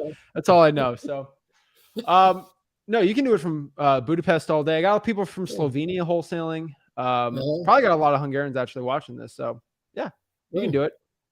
Yeah, there's a lot of places with a few Hungarians and a few places with a lot of Hungarians. But so I can get this stuff online, this information online. Yeah, all you gotta do is just ask. Yeah, all you gotta do is just email somebody out here, right? So I like emailing the code enforcement department. So just letting you FYI for you, like I just closed this deal in Louisiana. I'm in Florida. There's literally no difference between being in Budapest, I mean Sweden, right? Like I'd be in Germany, like anywhere. It's internet connection and a phone. That's all you absolutely need. I've got them both. So that's it. And really, like, let's say worst case scenario, the seller goes and says, "Oh, are you in, I don't know, Tombstone?" No, but my partner is. My daughter is. Yeah, my daughter, my partner. Yeah, yes. And then boom, nobody cares, right? Like that person I just cold called today, they're like, "Are you in Louisiana? It looks like you have a Florida phone number. What's going on?" My partner's there. My cash buyer is my partner. Right. There we go. Yeah. Yeah, that's quite an interesting call you had. Yeah, it's a fun one. That's how a lot of those go. But I like in person the best, but virtual, it works really well. So it's efficient. Yeah, might be a little more effective in person, but I'm wondering if you can incorporate this with Zoom calls with sellers. You can do Zooms with sellers. Over the phone, still probably best. I don't really need a Zoom to close somebody just because the facial expressions and then basically closing somebody with the nonverbal signals, you still don't get that off of Zoom. So it doesn't really matter. The phone sale is still the best one, right? That's why. Go ahead. You get some facial expressions over Zoom, body language. You can. But let me ask you a question. You see a lot of high stakes sales calls, right? Like a lot of them. You look at life insurance companies, you look at stock brokerages, you look at a lot of high pressure sales. You look at Grant Cardone, they're never done on a Zoom. They're still done on a phone. Right. Yes. And there's a reason why Goldman Sachs still does phone closings. They don't do Zoom closings because it works. Of course, it's easier to get somebody on the phone than a Zoom. Yeah. Because you're going to have to get them on the phone and set up a Zoom appointment, which, half of them aren't going to show up. Yeah, exactly. So that's how I came up with it, right? Don't stick yourself just to Tombstone because it is a smaller place. No, right. That's what I'm thinking, Tucson.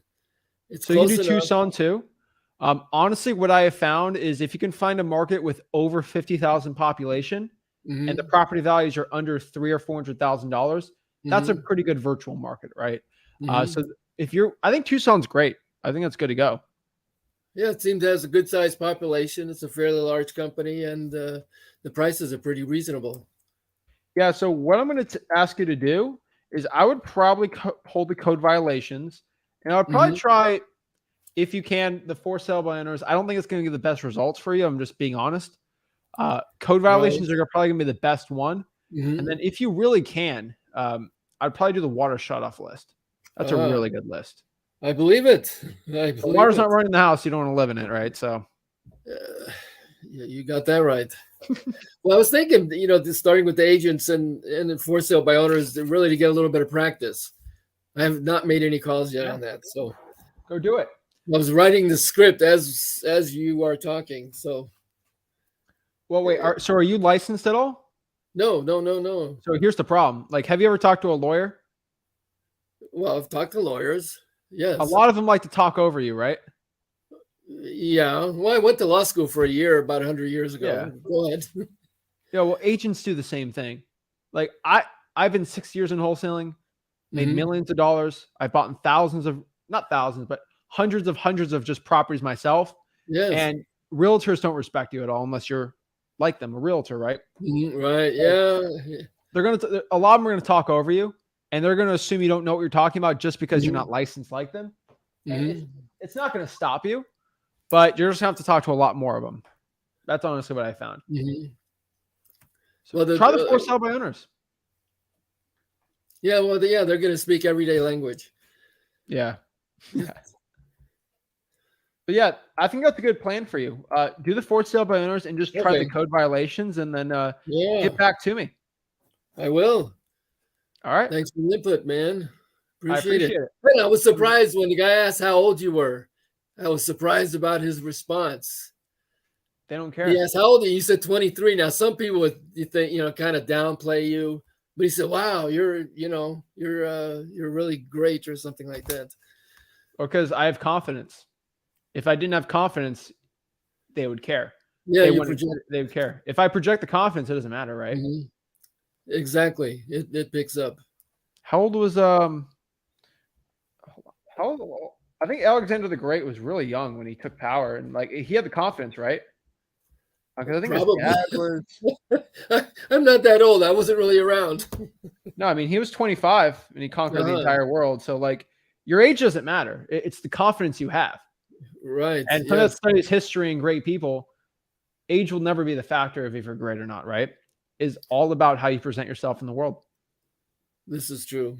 That's why it doesn't matter if you're 95 years old or you're 20 years old.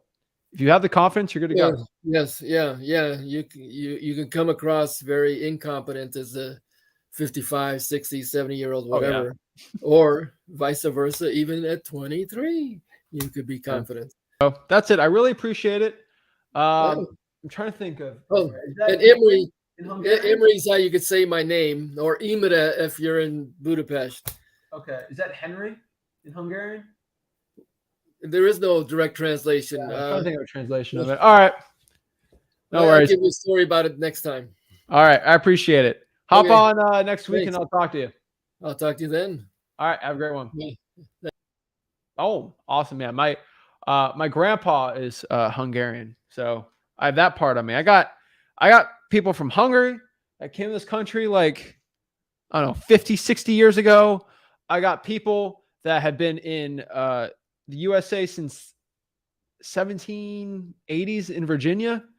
And then I've had people that came over in the 1800s from like Ireland. You know, like my family's all over the board, right? Like it's the American dream. Okay. Every part of the world my family's come from to get this piece of wholesaling information. So a lot of stuff going on, a lot of crazy stuff. So I got a big family. So pretty much everyone in the country, when I talk to somebody virtually, like I was talking to a seller from Kansas, I have a lot of family from Kansas too. I got family everywhere. Okay. So like, it's pretty easy for me to cold call somebody, and I don't have much family in Louisiana though. I don't think I have any in Louisiana, but you take a 23andMe test, someone's going to be there. Right. So that's the honest point, guys and gals. But yeah, that's the point, guys. I just want everyone to understand that in wholesaling real estate, it's about your confidence. Okay.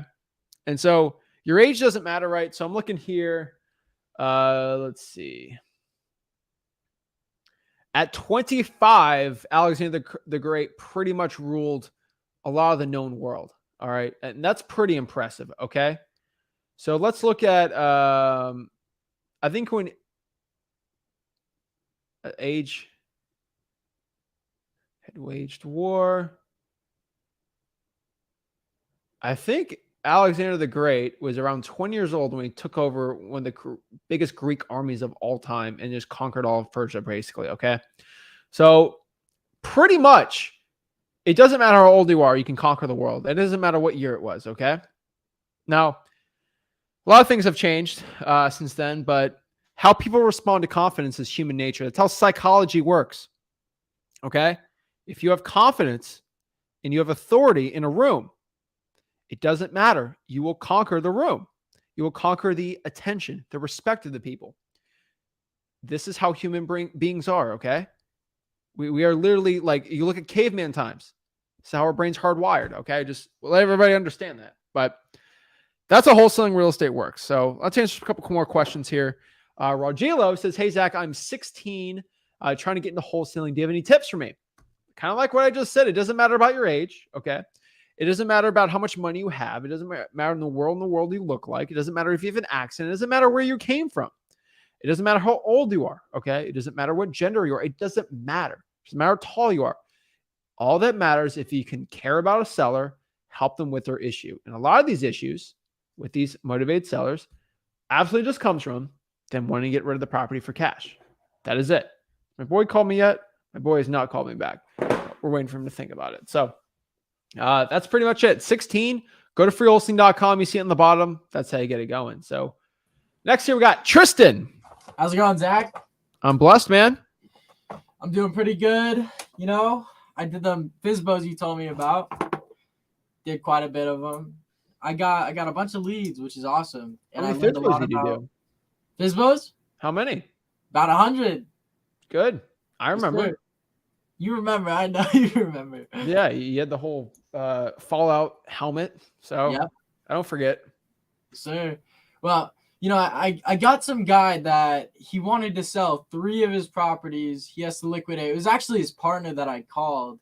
And he kind of ratted him out. He really told me, like, what the guy would actually take for them. So based on what they were listed for, which was like, he gave me 25K reductions on each of them. But, you know, I really have to, like, skip trace the owner, right? He told me he'd get them all under contract for me. I guess. I don't know how that works, though. My question was, can someone who doesn't own the property sign the contract? No. I wouldn't Okay. do that at all. Yeah, I was a little bit skeptical about that. Unless they have 2 things, right? So there's only 2 reasons. So number 2 is if the property is a probate.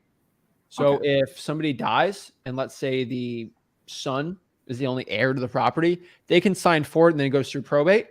That's okay. Technically, it's not the owner because that's gone through probate, but he can sign, right? And number 2, I've actually done this multiple times. I've had somebody that had like Alzheimer's disease, right? And terrible disease, one of the worst wretched diseases in the entire world. Hate it with a passion, right? Yeah. Want a cure, right? There's a man that's 90 years old that has Alzheimer's, and he has his house, and it's just been sitting there for 5+ years vacant, right? Wow. I ain't gonna go touch this guy's house, right? I have to literally. I talked to the aunts, I talked to the uncle, I talked to his entire grandson and granddaughter, and I literally talked to all the brothers and sisters. Like I literally talked to like 10 aunts and uncles. And I made sure they're all in agreement that I buy this property at this price because it needs this type of work. And the one lady who was the person's sister, the guy's sister, has a power of attorney. He was able to sign for over here because he was in the mental condition to do it. Okay. But all I needed was the signature from the lady. Right. What I did instead was, which I believe was the right thing, I talked to every single family member and make sure they were okay with it. Yeah. Making sure they knew grandpa wasn't getting screwed because it needs this much work. Because the Zillow was like 200, but I bought it for like 70 because I had to put I think I sold it like for a quick profit, but like somebody put like $50,000-$70,000 into it. So like, I'm just letting you guys understand. Like, those are the only 2 ways really to do it. Okay. So, power of attorney, probate.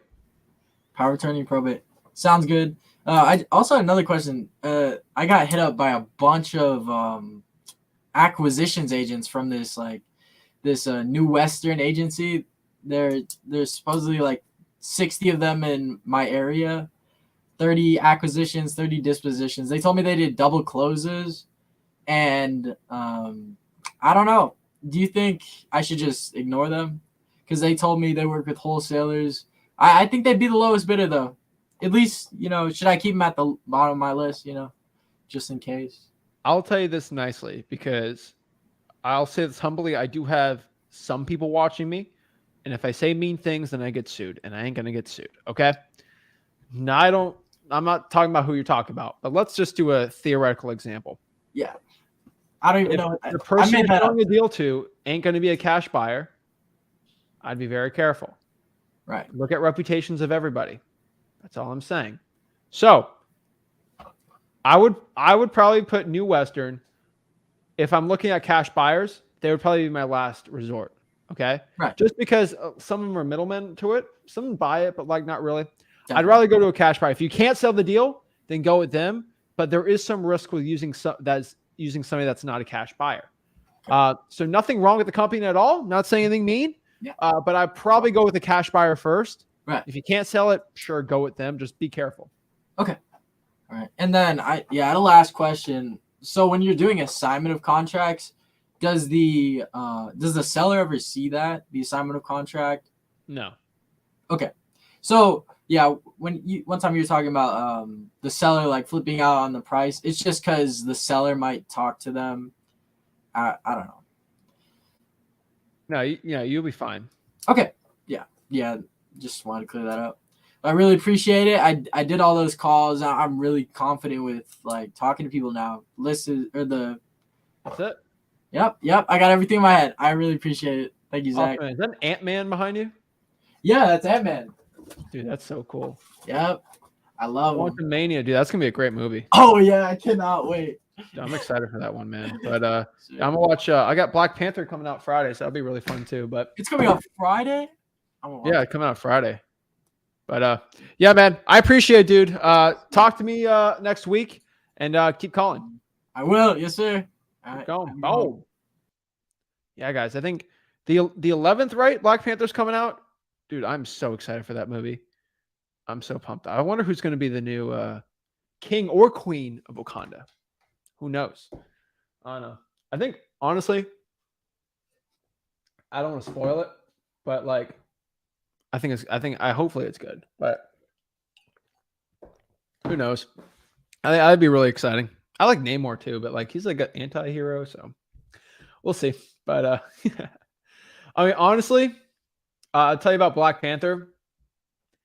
I didn't really know too much about it, and I watched that movie. That movie blew me away. They did it really well. So I'm hoping they do the sequel well. I always get my heart broken on sequels, but honestly, the second Spider-Man movie blew everything out of the water. Thor 2 was good. It wasn't Ragnarok. Like, they did Iron Man 2 very well. So I think to honor Chadwick, they're going to go ham on Black Panther, hopefully. But we'll see how it goes. I think I'll do pretty well. Kelly. Zach, how you doing? Every day above ground is an amazing day. Yeah, I just had that quick question for you about wanting to go after the tax delinquent list. Sorry, I just got back from the dentist. But I think they want to charge $100 for it, so I was just wondering if I should pay the $100 for the list or get it off of list REI. So they said it's going to cost us $100 to give you a list of tax delinquencies. Yeah, like I asked them a while back, and I'm getting different answers, so I'm not 100% for sure. But it kind of, the last lady that I talked to, she was saying that they charge $100 for it, whether she knows what she's talking about or that was even the correct information. I don't know for sure, but I'd go in person and just try. Doesn't hurt. In person down to the courthouse? Yeah. Yeah, that's where I was. That's where I asked her. They said they don't know. They said it would be $100 and I could buy the list. Okay, then I would just request it online and just get it digital. You don't need the printed version. Every time I play stupid, 50-50, you'll get it back for free. Oh, awesome. Thanks. Yeah, maybe they want to charge you for the paper. That's weird. Awesome. Good idea. Yeah. I'll try it. All right. Keep it up, Kelly. Thanks, man. All right. Then last one here, we're going to talk to Jonas. I haven't talked to Jonas in like forever. What is up, man? Yeah, I'm good. What's up? How can I help you out? Yeah, so I got my first contract signed today. Nice, man. Signed or assigned? Signed. Signed. All right, we'll get it assigned. We'll get it assigned. I don't know, because like it's 70K ARV. Okay. And you know it needs repairs. So I just got it for the lowest amount, which was 15. But you know, I don't know. And the thing is, he really pressed me on the inspection period. Okay. So what's it's only inspection period? 10 days. Okay. I mean, that's pushing it. Yeah. All right. You know, I've called. I've sent out to all the cash to the buyers agents. They're buyer agents. You know, for cash sales. And I've called for rents, and I've pulled the cash sales for single family in the area for last year. When you call for rents, a lot of property management companies pop up as the phone number. Is an idea calling them or no? The property management companies probably not. I'd just deal with the owners. Yeah. Yeah. All right. Yeah. So could I write the city in the private chat? And if Yeah, you sure. have Send any, it over.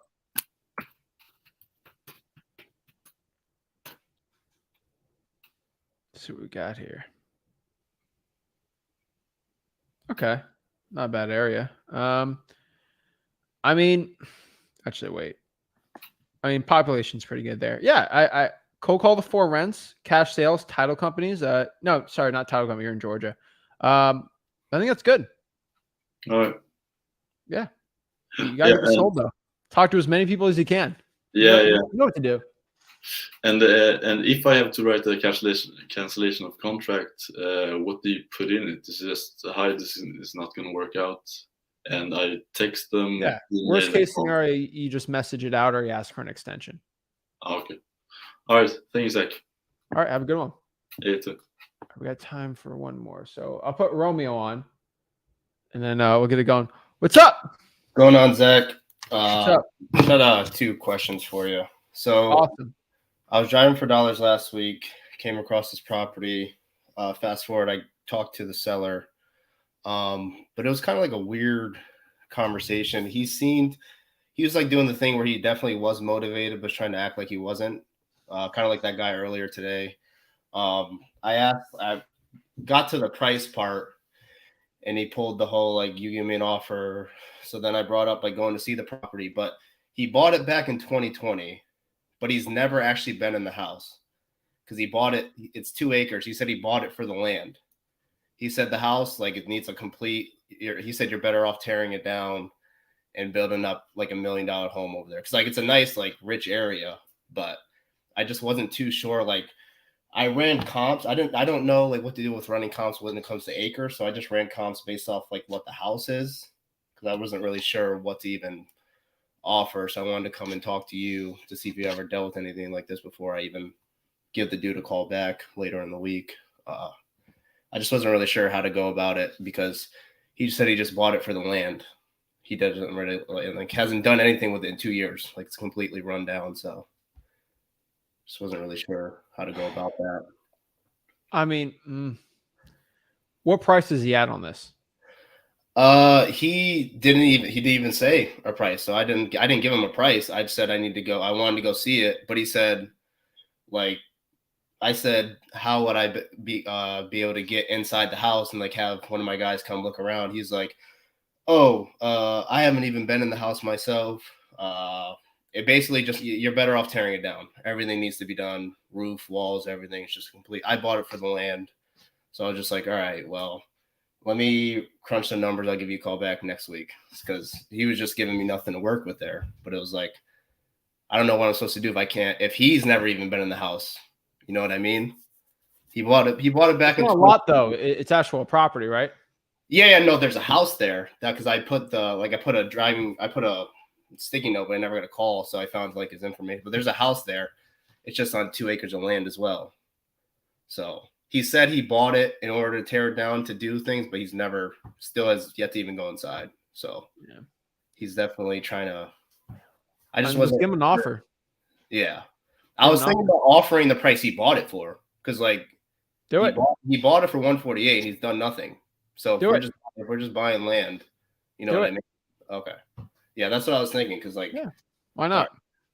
Let me know how it goes. All right. And then the second thing is I talked to a cash buyer today trying to build a relationship. It actually went pretty well. He's pretty nice. He said, because like I'm still going about finding a lawyer. He said his wife's a lawyer and like she works with wholesalers all the time. Like he brings in new wholesalers and all that. How do you feel about like me or like partnering up with like a cash buyer's spouse who's a lawyer? Like I'm not sure if that could cause problems like with assignment fees or if like you have any tips for that? No, it shouldn't be. As long as I wouldn't see it as a problem. Okay. No, because they're going to know how much you're making no matter what. So yeah. I don't think it's going to matter too much. Yeah. No. If you're Yeah. a lawyer. I mean, if they try to screw you, you can get Yeah. your own attorney. So like, I think you're fine. Yeah. No. Yeah. We talked. I told him like I'm not trying to like screw anyone here. I'm just here to help. So Yeah. like the first thing he asked is how he could bring value to me. So he seemed like a nice dude. Yeah. Going Honestly, it'd event. pretty much be free for him to use the title company. So Yeah. why not? I mean, the lawyer, but yeah. All right. Well, then, yeah, that's basically it. I'll give the guy a call this week and then offer him just what he got for him. And I'll let you know how it goes. All right. Keep it I up. really appreciate it, man. Hey, good luck tomorrow. Be safe. Oh, I'll be fine. Why do the Giants trade Kadarius Toney? That's a terrible trade. You saw Xavier McKinney broke his hand. 18 Yeah. games. Like Dude, what's up with that? I've met Kadarius Toney. He's a nice guy. He's a rapper. Yeah, like know I that? don't. And then he said, yeah. I He was at UF with me. Yeah. I don't know, but Dude, he's good, said man. he I don't know wasn't why hurt. he did that. He tweeted how he wasn't hurt, and I was just like, well, that's great. And then of course the first pass of the Chiefs game goes to him. I was just like, all right. Give it to Wandell Robin. I know. Let him be the man. But all right, man. I'll Yeah. talk to you later. Take care, man. Enjoy your night. Boom. All right, guys. So I'll be on 12 or 1 o'clock tomorrow with Rick. We'll see what's going on. It's our hurricane live stream, but we'll have a good time. So, guys, make sure you smash the like button, subscribe. Go to the one-on-ones on the Wholesaling House for Real YouTube channel. That's how you get the link on there. And see you guys soon.